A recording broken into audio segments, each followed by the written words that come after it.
Hello good afternoon friends, welcome back to our channel Softline institute. आज की इस class में मैं आप सभी को बताने वाली हूँ इन डिज़ाइन विंडो मेन्यू के ऑप्शंस के बारे में। लास्ट क्लास में मैंने आपसे शेयर किया था इन डिज़ाइन व्यू मेन्यू के ऑप्शंस के बारे में, और आज की इस क्लास में मैं आपको बताऊंगी कि विंडो मेन्यू में ऐसे कितने सारे ऑप्शंस हैं जिनको यूज़ करके आप अपने साइड पैनल्स को हाइड एंड अनहाइड कर सकते हैं। क्योंकि जब हम इन डिज़ाइन में कोई भी वर्क करते हैं, कोई भी डिज़ाइनिंग करते हैं, तो हमें उन पैनल्स की ज़रूरत पड़ती है। ठीक है, क्योंकि कई बार क्या होता है कि आप ऑप्शन को ढूंढने में जितना टाइम लगा रहे हो उससे अच्छा है कि आप पैनल्स ओपन करो और डायरेक्ट आप पैनल में से चेंजेस कर सकते हो। तो विंडो में ऐसे कई सारे ऑप्शंस हैं जिनको आज मैं आपको एक्सप्लेन करूंगी। ठीक है, mastering Adobe InDesign a window menu guide. This presentation will guide you through the essential features and functionalities of Adobe InDesign's window menu, empowering you to navigate the program effectively and unleash your creative potential. So first is workspace essential। जब हम काम करते हैं तो सबसे पहला option हमारा window के अंदर होता है वर्कस्पेस। वर्कस्पेस आपको कौन सा रखना चाहिए? वैसे तो उसके अंदर काफ़ी सारे ऑप्शंस होते हैं, जैसे एसेंशियल होता है, पेंटिंग होता है, और भी कई सारे ऑप्शंस होते हैं कि आप जो अपना काम कर रहे हो उसके अकॉर्डिंग आप अपने वर्कस्पेस को इनेबल करके रख सकते हैं। क्योंकि जितने भी ऑप्शंस हैं, जब आप अलग अलग ऑप्शंस पे क्लिक करते हैं तो उसके अकॉर्डिंग आपके सामने अलग अलग तरह से पैनल्स ओपन हो जाते हैं। फॉर एग्जाम्पल, अगर आपने विंडो में पेंटिंग पैनल को ऑन किया हुआ है तो जब जितने भी पेंटिंग से रिलेटेड पैनल्स होंगे वो हमारे सामने ओपन हो जाएंगे, जैसे ब्रशेस के, कलर्स के। तो ऐसे ही कई सारे ऑप्शंस होंगे जो पेंटिंग से रिलेटेड जितने भी पैनल्स होंगे उनको ऑन कर देगा। ठीक है, तो ऐसे यहाँ पे काफ़ी सारे वर्कस्पेस होते हैं। जैसे फर्स्ट इज एसेंशियल।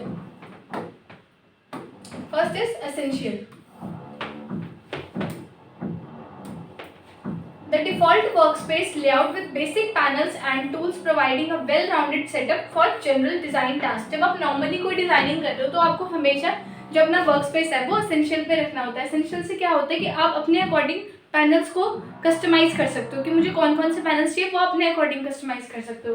जो नेक्स्ट है classic, a variation of the essential workspace offering a more traditional in design interface often preferred by long time users। ये क्या होता है कि अगर आप इसमें क्लासिक में रख दोगे तो जो भी आपने पैनल्स को इनेबल किया है वो काफ़ी लॉन्ग टाइम तक रहेगा और आप इसमें अपने डिज़ाइंस के लिए आपको और भी ज़्यादा ऑप्शंस मिल जाते हैं। Typography, a workspace optimized for working with type featuring panels like paragraph, character and style. जैसे हम टेक्स्ट पे जब काम करते हैं, आप InDesign अपना ओपन करते हो, उसके बाद जब अपने काम को करना शुरू करते हो, कोई भी डिज़ाइन क्रिएट करना शुरू करते हो, तो उसमें जब टाइपिंग हम यूज़ करते हैं तो टाइपिंग के लिए हमें फॉर्मेट्स तो चाहिए, प्रॉपर्टीज तो उसकी चाहिए, जहाँ से हम उसके अंदर स्टाइल ऐड करेंगे।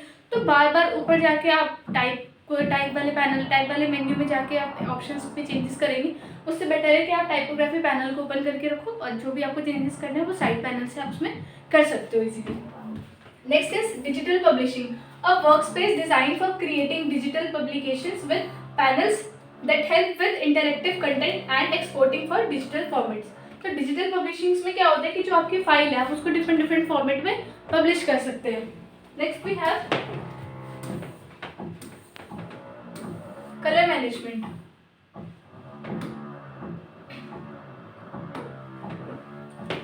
कलर मैनेजमेंट में यहाँ पे 4 कलर्स मैनेजमेंट आपको दिए हुए हैं। First is colour, second swatches, third gradient and fourth is colour themes. तो कलर के अंदर क्या है? Open the colour panel where you can adjust colour using the colour mode, CMYK के, RGB और अदर्स। जब आप कलर्स पैनल पे क्लिक करते हो तो आपको अलग अलग मोड्स में कलर मिलते हैं, जैसे कि CMYK के, RGB, lab colours, grey scale, ये सारे हमारे कलर मोड्स होते हैं। तो जो कलर मोड आपको यूज़ करना है, जो आपके डॉक्यूमेंट को प्रेफर करता है, आपको वही मोड आपको इसमें यूज़ करना है। ठीक है, जैसे RGB ज़्यादातर यूज़ होता है तो आप RGB रख सकते हैं, क्योंकि CMYK यूज़ होता है ज़्यादातर प्रिंटिंग के लिए, अगर आपको वो चीज़ प्रिंट करवानी है तो। ठीक है, अब CMYK एंड RGB क्या होता है ये मैंने आपको लास्ट क्लास में बताया हुआ है। CMYK की फुल फॉर्म होती है सियान, मैजेंटा, येलो एंड की का मतलब होता है black and white, and RGB की फुल फॉर्म होती है रेड, ग्रीन एंड ब्लू।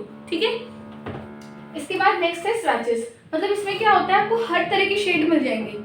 मतलब आपके सामने जो कलर पैनल होगा ना उसके अंदर बॉक्सेस में कलर्स नहीं आते, इसमें कलर्स मिक्स होते हैं। आपको जहाँ पर भी अपने कर्सर को लेके जाना है वही कलर वेरिएशन को वो सिलेक्ट कर लेगा। लेकिन स्वैचेस में क्या होता है, आपको बॉक्सेस में कलर शो करेंगे। जैसे काफ़ी सारे बॉक्सेस बने होंगे जिसमें इंडिविजुअली आपको कलर्स दिए होंगे, जो सिलेक्ट करना है वो आप इजीली कर सकते हैं। Displace the swatches panel where you can manage colour presets, gradient and tints. Swatches में आके आपको कलर के ऑप्शंस मिल जाते हैं, ग्रेडियंट के ऑप्शंस मिल जाते हैं, और टिंट्स यानी कि ट्रांसपेरेंसी, आपको कलर की क्या ट्रांसपेरेंसी रखनी है वो भी आपको ऑप्शंस वहाँ मिल जाते हैं। Next is gradient. Open the gradient panel to work with gradients for background, fill and stroke. तो ग्रेडियंट का यूज़ कब होता है? जब हमें 2 या 2 से ज़्यादा शेड्स को फिल करना होता है, जहाँ पर हम 2 या 2 से ज़्यादा कलर्स को यूज़ करते हैं फिलिंग में यूज़ कर सकते हैं आप इसको, स्ट्रोक्स में यूज़ कर सकते हैं, काफ़ी सारी चीज़ों में। बैकग्राउंड्स को फिल करना है तो उसमें भी आप इसको यूज़ कर सकते हैं। Colour theme, a panel for creating and using colour themes in your documents. Colour themes क्या होते हैं, जो पहले से ही प्रीमेड होता है, आपको जो भी कलर थीम चाहिए वो अप्लाई करके अपने डॉक्यूमेंट में यूज़ कर सकते हैं।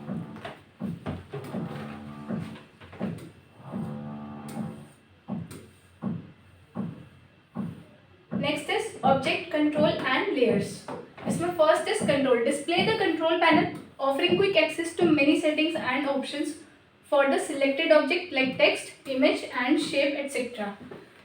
अब इसमें देखो क्या होता है, जो ऑब्जेक्ट कंट्रोल होता है, अगर आप इस पैनल को ओपन करके रखते हो और जो भी आप काम कर रहे हो अपने डॉक्यूमेंट में, चाहे आप टेक्स्ट पे काम कर रहे हो, चाहे आप इमेज पे काम कर रहे हो, चाहे आप शेप पे काम कर रहे हो, अगर आप इन तीनों में से किसी में भी काम कर रहे हो तो उसके अकॉर्डिंग ये इनके ऑप्शंस को इनेबल कर देगा आपके सामने। इसकी प्रॉपर्टीज ओपन हो जाएंगी आपके सामने, जिसमें जो चेंजेस करने हैं वो आप डायरेक्ट वहाँ से कर सकते हैं। नेक्स्ट है layers, opens the layer panel where you can view and organize the layers in your InDesign document. You can also lock, hide और arrange layers here.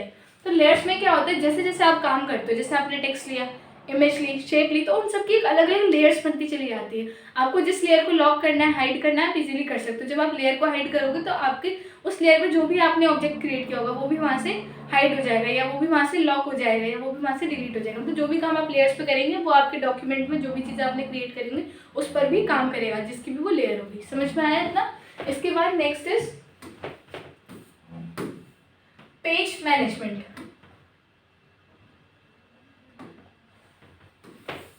First is pages. Displays the pages panel for managing document pages, master pages and page arrangements. जब आप अपने InDesign में काम करते हैं तो हमारे पास एक से ज़्यादा पेजेस के ऑप्शन होते हैं, मतलब कितने भी पेजेस पे काम कर सकते हैं। अब जैसे फॉर एग्जांपल मान लीजिए आपको InDesign में एक मैगजीन क्रिएट करनी है। अब एक मैगजीन में तो कितने सारे पेजेस होते हैं और आप उसमें पेजेस ऐड करते रहते हो, इंसर्ट पे जाके आप पेज ऐड करते हो। तो उससे अच्छा है कि आप इस वाले पैनल को यूज़ करो। जैसे आप पेजेस पैनल पे क्लिक करोगे तो आपके सामने एक छोटा सा डायलॉग बॉक्स ओपन हो जाएगा, जहाँ से आपको ऐड पेज का ऑप्शन मिल जाता है, इंसर्ट पेज का ऑप्शन मिल जाता है। ऐड पेज और इंसर्ट पेज में क्या डिफरेंस होता है, ऐड पेज से सिर्फ आप एक पेज ऐड कर सकते हो और इंसर्ट पेज पे क्लिक करके आप अपने अकॉर्डिंग वहाँ नंबर ऐड कर सकते हो कि मुझे कितने पेजेस चाहिए, नंबर ऑफ पेजेस इंसर्ट कर सकते हैं वहाँ से, ठीक है। और आप उनके अरेंजमेंट्स कर सकते हैं, लाइक लैंडस्केप, पोर्ट्रेट। और अगर आपको पेज को उठा के, जैसे जो पेज हमारा सेकंड पेज पे दिया हुआ है, मतलब जो सेकंड नंबर पे, उसको मेरे को लेके जाना है 6 नंबर पे, तो यहाँ से मैं प्रॉब्लम होगी, लेकिन पैनल की हेल्प से आप इजीली कर सकते हो। बस वहाँ से अपने कर्सर से सेकंड पेज को उठा के अपने 6 नंबर पे रखना, तो वहाँ से पेज के अरेंजमेंट्स इजीली कर सकते हैं। Next is master page, a sub-selection of the pages panel to manage master page layouts that you can apply to multiple pages in the document। मतलब इसमें क्या होता है, सिंगल पेज पे एक टाइम पे आप काम कर सकते हैं, लेकिन मास्टर पेजेस में एक टाइम पे एक से ज़्यादा पेजेस पे आप काम कर सकते हैं, उसमें चेंजेस कर सकते हैं, ठीक है।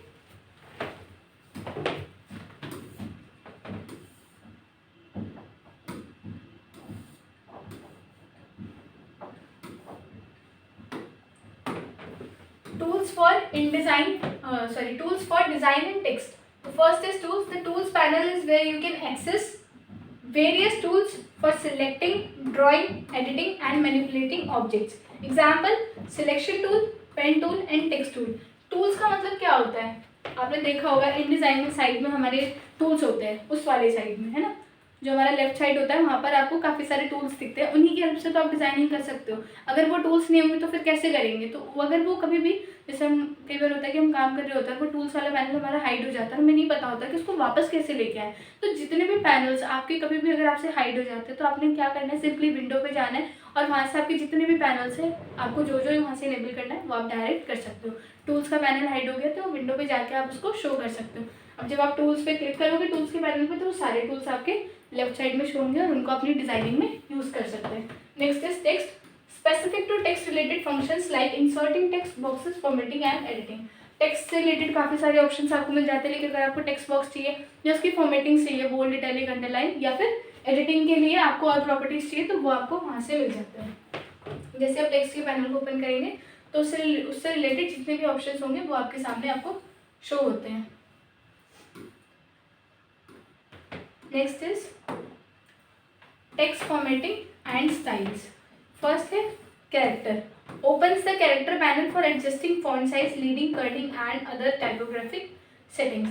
कैरेक्टर पे जब आप क्लिक करोगे तो आपको अपने टेक्स्ट से रिलेटेड जितनी भी सेटिंग्स होती है, जितनी भी प्रॉपर्टीज़ होती है, वो सारी की सारी आपको शो होती है। मीन्स अगर आपको अपने टेक्स्ट में एडजस्टमेंट करना है, उसके फॉन्ट का स्टाइल चेंज करना है, कैलिब्री है, एरियल में करना है, टाइम्स न्यू रोमन में करना है, या फिर कोई डिफरेंट स्टाइल ऐड करना है, तो वो आप वहाँ से कर सकते हो।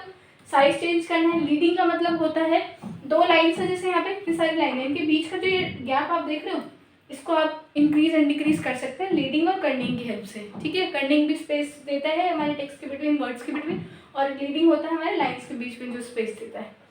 एंड अदर टाइपोग्राफिक सेटिंग्स, यानी कि इसमें हमें और भी सेटिंग्स मिल जाती है जिससे आप और भी चीज़ें चेंज कर सकते हैं। नॉर्मल स्टाइल हो गया, बोल्ड इटैलिक अंडरलाइन, मतलब जितने भी टेक्स्ट से रिलेटेड आपको प्रॉपर्टीज चाहिए वो सारी आपको वहाँ मिल जाएंगी।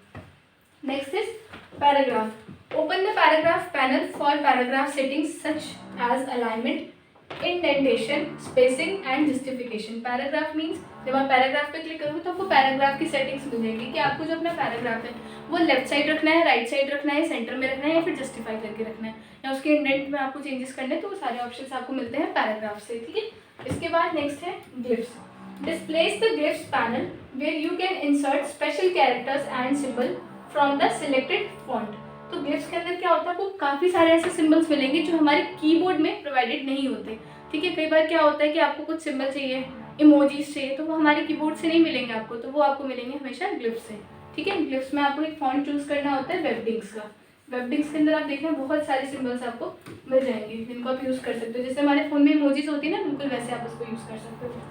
Find and change, used for searching and replacing text through out your document based on certain criteria. Find का मतलब क्या होता है, इसकी हेल्प से आप अपने टेक्स्ट, अपने ऑब्जेक्ट को फाइंड कर सकते हो। और चेंज का मतलब उसी टेक्स्ट, जो सिलेक्टेड टेक्स्ट है उसको आपने फाइंड किया, उसको दूसरे वर्ड के साथ रिप्लेस करना, बदलना। ठीक है,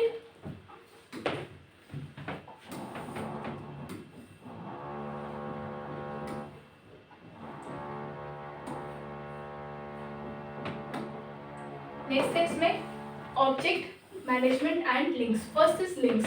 displace the links panel showing a list of all external links like images, graphics, etc. in the document. You can manage, update or relink files here.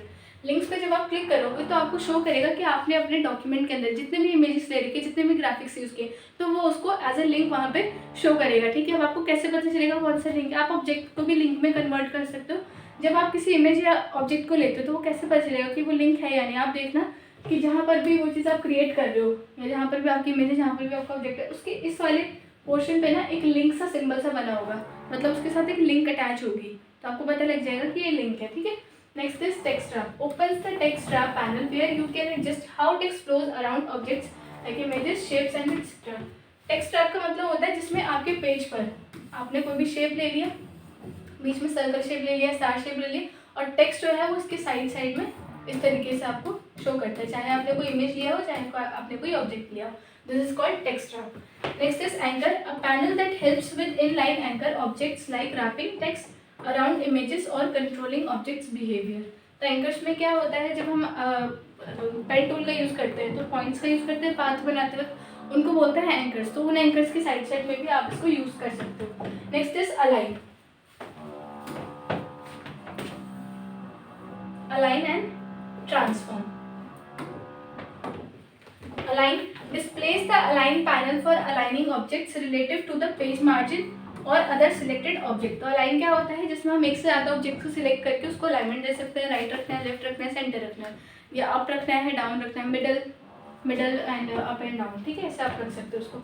Next is transform. Open the transform panel to adjust position, size, rotation and other transformation of selected object. तो transform के अंदर सिर्फ इतनी option नहीं होते, काफ़ी सारे option होते हैं जहाँ से अपने ऑब्जेक्ट की स्केलिंग इंक्रीज डिक्रीज कर सकते हो, यानी कि साइज़ को छोटा बड़ा करना। रोटेशन का ऑप्शन हमें मिल जाता है जहाँ से हमने डॉक्यूमेंट को रोटेट कर सकते हैं। स्क्यू का ऑप्शन मिल जाता है, डिस्टॉर्ट का ऑप्शन मिलता है, पर्सपेक्टिव का। तो ये सारे ऑप्शन हमारे आते हैं ट्रांसफॉर्म के अंदर। ठीक है, किसी भी ऑब्जेक्ट को अगर आपने मूव करना है, उसमें चेंजेस करने हैं, तो सारे ऑप्शन आप यूज़ कर सकते हैं ट्रांसफॉर्म की हेल्प से।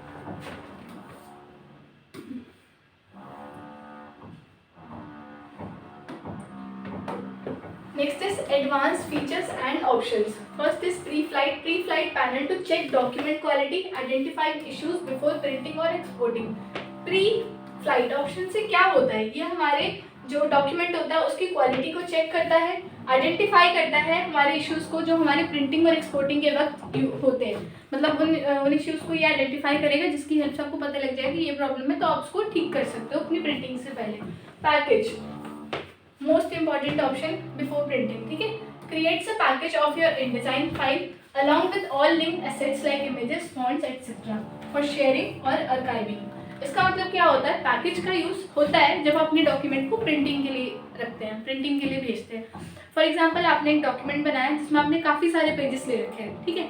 अब उस पेजेस में आपने टेक्स्ट का भी यूज़ किया, उसमें अलग अलग फॉन्ट स्टाइल का आपने यूज़ किया, इमेजेस यूज़ करी, ऑब्जेक्ट्स यूज़ करे। तो जब आप उसको प्रिंटिंग के लिए भेजते हैं नॉर्मली, तो कई बार ऐसा होता है कि इस सिस्टम से जब दूसरे सिस्टम में हमारी फाइल जाती है तो कुछ फॉन्ट्स, कुछ इमेजेस मिस हो जाते हैं। ऐसा हो सकता है जब भी आप अपनी फाइल को शेयर करते हो प्रिंटिंग के लिए। तो जब भी आप फाइल को प्रिंटिंग के लिए भेजो तो उसको पैकेज में क्रिएट करके भेजो। पैकेज में जब आप उसको क्रिएट करोगे तो वो फाइल प्रॉपर एक फाइल आ जाएगी उसके अंदर, मतलब इसका एक फोल्डर बन जाता है। आपकी जो फाइल है उसका एक फोल्डर क्रिएट हो जाएगा। उस फोल्डर में आपकी InDesign की फाइल होती है, आपने उसके अंदर जो जो फॉन्ट्स यूज़ करें वो सारे फॉन्ट्स होंगे, जो जो इमेजेस यूज़ करिए वो सारी इमेजेस होंगी, और उसके अंदर आपकी सारी इन्फॉर्मेशन होगी आपकी फाइल से रिलेटेड, ताकि जब आप कहीं पे शेयर करते हो और वहाँ पर वो चीज़ मिस हो जाती है तो उन फोल्डर्स की हेल्प से हम उन इमेजेस को दोबारा से वहाँ सेट कर सकते हैं या वही फॉन्ट स्टाइल को वहाँ पर यूज़ कर सकते हैं। तो ये बहुत ही यूजफुल ऑप्शन होता है before printing. Output, access to settings related to print or export including color separations, printing marks and document output settings। जब आप आउटपुट पे क्लिक करते हो तो हमारे पास इसमें ये ऑप्शंस आ जाते हैं प्रिंटिंग से रिलेटेड। जो एक्सपोर्ट करते हैं हेल्प करते हैं इंक्लूडिंग कलर सेपरेशन, क्योंकि हम कलर जो मोड होता है वो CMY की यूज़ करते हैं। आपको पता है प्रिंटिंग के लिए हमेशा CMY की यूज़ होता है, तो उन मोड्स को ये चेक करता है, ठीक है। लास्ट है इसमें paragraph style. Paragraph style allow you to add background colours और शेडिंग टू पैराग्राफ्स, ठीक है। तो पैराग्राफ शेडिंग का मतलब ये क्या होता है कि जो हमारे टेक्स्ट है, ये जो पैराग्राफ है उसके पीछे ये बैकग्राउंड फिल कर देगा। बैकग्राउंड में आप कोई सा भी कलर कर सकते हो, नॉर्मल कलर करना है, ग्रेडियंट कलर करना है, ठीक है।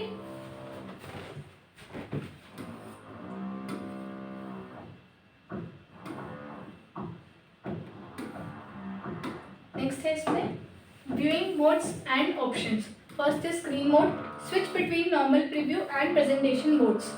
ये क्या होता है, स्क्रीन मोड जो हमारा होता है वो बिल्कुल नॉर्मल मोड होता है जिसमें आप काम कर रहे होते हो, ठीक है, जिसमें आपको अपने पेजेस प्रॉपर शो करेंगे। तो यहाँ से जो स्क्रीन मोड होता है यहाँ पर आप नॉर्मल स्क्रीन मोड में चेंज कर सकते हो अपनी फाइल को, प्रीव्यू मोड में चेंज कर सकते हो और प्रेजेंटेशन मोड में चेंज कर सकते हो। नॉर्मल वो होता है जिसमें आपको अपने पैनल सारे शो कर रहे होते हैं अपने डॉक्यूमेंट के साथ साथ। जब आप प्रीव्यू मोड में करोगे तो आपको सिर्फ अपना पेज शो करेगा, मतलब उसमें जो चीज़ें बनाई होंगी, और प्रेजेंटेशन में आपको अपने प्रॉपर डिज़ाइन शो करेंगे बिफोर प्रिंटिंग जो शो करता है हमारे। ग्रिड्स एंड गाइड्स को आप शो कर सकते हो, tool visibility for ruler grids and guides to assist with alignment and positioning.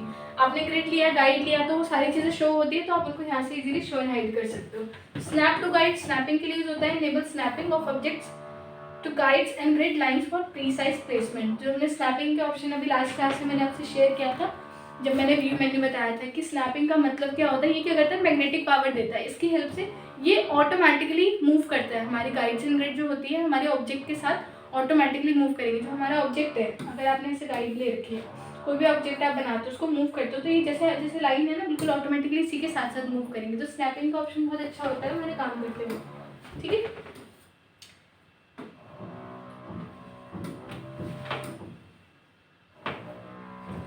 तो ये थी हमारी लास्ट स्लाइड। आई होप कि आपको आज की क्लास समझ में आई होगी। अगर आपको कोई भी डाउट होता है तो आप मुझसे कमेंट सेक्शन में पूछ सकते हैं। And thank you so much.